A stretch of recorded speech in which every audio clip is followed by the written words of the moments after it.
এটার নাম কি? Head head group. এটা হলো কি? Head group. এই হেড গ্রুপের মধ্যে আবার বিভিন্ন অংশ আছে। ওকে ওকে, আমরা তাহলে এই যে হেড গ্রুপটা একটু খুলি। এখন আমরা পুরো হেড গ্রুপটা খুললাম। এটার ভিতরে কি কি অংশ আছে আমরা এটা নিয়ে বিস্তারিত আলোচনা করতেছি একটু পরে। আমরা তার আগে চলে যাই পিস্টনে। এই যে দেখা যাচ্ছে এই পিস্টনটাই, এই যে দেখা যায় না, হ্যাঁ এই পিস্টনটা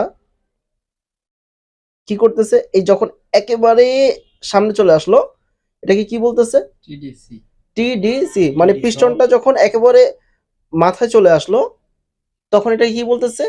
টিডিসি। আবার যখন এই পিস্টনটা যখন একেবারে পিছনে চলে গেল, একদম পিছনে, তখন বলতেছে বিডিসি। এই যে পিস্টনটা, এই যে পিস্টনটা, এই সিলিন্ডার, এটা কি? সিলিন্ডার। একটা মজার কথা বলে নিই, আমরা গাড়িতে কি বলি যে গাড়িটা এত সিসি, 150 সিসি। হ্যাঁ, আমরা কি বলি 150 সিসি। আমরা সিসি মানে কি শক্তিকে বুঝি, সিসি মানে কিন্তু শক্তি না, হর্স পাওয়ার মানে হলো শক্তি। সিসিটা কি? সিসিটা হলো এই যে সিলিন্ডারটা আছে, এই যে সিলিন্ডারটা আছে, এই সিলিন্ডারের ভিতরে যে অভ্যন্তরীণ যে স্পেসটা, ভলিউমটা, জায়গাটা, এটাকে বলা হয় সিসি, কিউবিক সেন্টিমিটার। এই যে সিলিন্ডারের যে জায়গাটা, এই জায়গাটাকে বলতেছে হলো, মানে এই জায়গার পরিমাপের একক হলো সিসি, কিউবিক সেন্টিমিটার।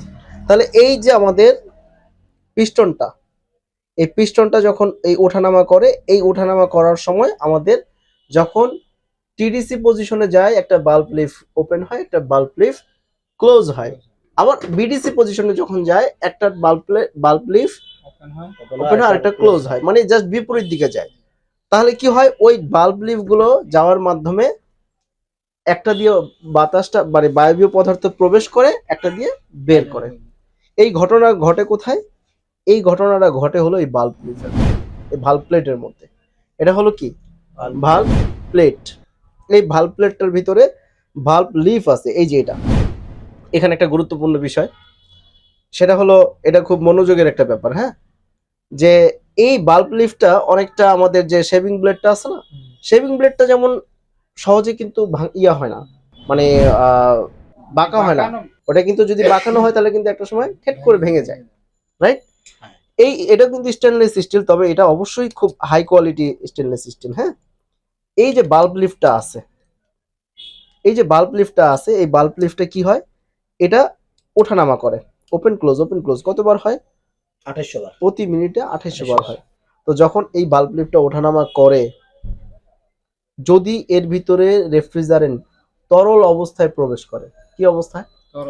তরল অবস্থায় যদি প্রবেশ করে, তাহলে এর ভিতরে যে একটা ঘূর্ণিপাক খাবে, ওয়ারপুল যখন হবে, ঘূর্ণিপাক খাওয়ার সঙ্গে সঙ্গে এই বাল্ব লিফটটা ভেঙে যাবে। তখন আমাদের ভাষায় বলা হয় এটা পাম্পলেস। কি বলা হয়? পাম্পলেস। এই জন্য আমাদের কি করতে হবে, যে গ্যাস চার্জ করার সময় রিমেম্বার, রেফ্রিজারেশন মেকানিক্যালের মধ্যে কোনো প্রকার কম্প্রেসারের ভিতরে রেফ্রিজারেন্ট লিকুইড অবস্থায় যায় না। ওইটা যেন না যায় এর জন্য এর আগে আরো মেকানিক্যাল ইনস্ট্রুমেন্ট লাগানো থাকে, যেমন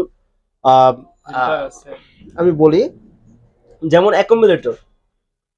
হ্যাঁ, অ্যাকুমুলেটর দিয়ে ওই রেফ্রিজারেন্টটাকে লিকুইড থেকে ভ্যাপারে ফর্ম করে তারপর কম্প্রেসর প্রেরণ করা হয়। এখন কখন তাহলে লিকুইডটা যাওয়ার সম্ভাবনা আছে, তরল রেফ্রিজারেন্টে যাওয়ার সম্ভাবনা আছে? যদি আপনি গ্যাস চার্জ করেন। মনে রাখবেন, এসি, ফ্রিজ, হিমায়ন যন্ত্রে লিকুইড রেফ্রিজারেন্ট চার্জ করতে হবে আস্তে আস্তে। মানে আপনি বললেন রানিং অবস্থায় ধাপ করে সিলিন্ডার করে আপনি লিকুইড দিয়ে দিলেন, তাহলে কম্প্রেসারের বাল্ব লিফ গুলো ভেঙে যাবে। সেন্সিটিভ, এটা কিন্তু একটা সেন্সিটিভ স্পর্শকাতর জিনিস। এটা কি হবে, একটা শব্দ আসবে এরকম, ক্যাট করে একটা শব্দ আসবে, তারপর দেখবেন যে ডিসচার্জ গরম হয় না, সাকশন ঠান্ডা হয় না, ভিতরে ঠান্ডা হয় না, বাহিরে গরম হয় না, কিচ্ছু হচ্ছে না। এই ভালভ প্লেটের দুই প্রান্তে এই এটা কিন্তু কভার জাস্ট ঢেকে দিছে যেন লিকেজ না করে, হেড কভার। এই যে আমরা বাইকের ইঞ্জিন বা গাড়ির ইঞ্জিনের মধ্যে আমরা দেখি একটা কি দিয়ে একটা সিল দিয়ে আটকানো থাকে, সেটাকে বলা হয় গ্যাসকেট। এই গ্যাসকেট দিয়ে কম্প্রেসারের চারিদিক দিয়ে এভাবে আটকানো আছে যেন লিকেজ না করে।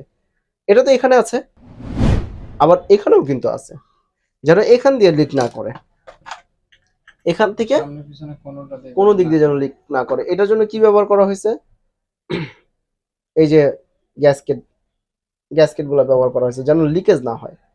এই যে দেখেন এখানে বাল্ব লিফ আমরা দেখতেছি কয়টা, এই একটা বাল্ব লিফ দেখলাম, এটা হলো সাকশন, সরি, এটা এখানে এটা সাকশন, মানে কম্প্রেসারটা যখন যখন টিডিসি থেকে বিডিসি পজিশনে চলে যায়, মানে উপর থেকে নিচে চলে আসে, টিডিসি থেকে বিডিসি পজিশনে যায়, তখন এটা ওপেন হয়ে যায়, হয়ে গিয়ে যখন আবার বিডিসি থেকে আমরা যেখানে ড্রয়িং যেটা করছিলাম, আবার বিডিসি আবার যখন বিডিসি থেকে টিডিসি পজিশনে চলে আসে, তখন এটা আটকে যায়, আবার ওইখানে আরেকটা বাল্ব লিফ আছে দেখা যায়, এই যে যেটা হলো এর পিছনে, এই যে ঠিক এখানে এই ফাঁকে দিয়ে কি আছে, আরেকটা বাল্ব লিফ আছে, এই বাল্ব লিফ দিয়ে এই প্রেসারটা রিলিজ হয়, হয়ে এখানে আবার ছিদ্র আছে, এই ছিদ্র দিয়ে বের হয়ে যায়। এর মানে কি, একটা দিয়ে ঢুকে একটা দিয়ে বের হয়, এই ঢোকা আর বের হওয়ার মাঝখানে কি হয়, মূলত আমাদের এই কার্যটা সম্পাদন হয়। তাহলে আমার কিন্তু এখানে শক্তির রূপান্তর কিভাবে ঘটতেছে, একটা শক্তি বিদ্যুৎ শক্তি থেকে আমার কি করতেছে, ইলেকট্রোম্যাগনেটিক ফিল্ড বা ইলেকট্রোম্যাগনেটিক শক্তিতে রূপান্তর, মানে একটা কি বলে চুম্বক শক্তিতে রূপান্তর হচ্ছে, চুম্বক শক্তি থেকে ঘূর্ণন শক্তিতে রূপান্তর হচ্ছে, ঘূর্ণন শক্তি থেকে আমার চাপ শক্তিতে রূপান্তর হচ্ছে, চাপ আবার দুই রকম চাপ তৈরি হইতেছে, একটা কি, একটা নেগেটিভ চাপ যেটা টানতেছে, আরেকটা হলো কি পজিটিভ চাপ, সেটা হলো বের হচ্ছে।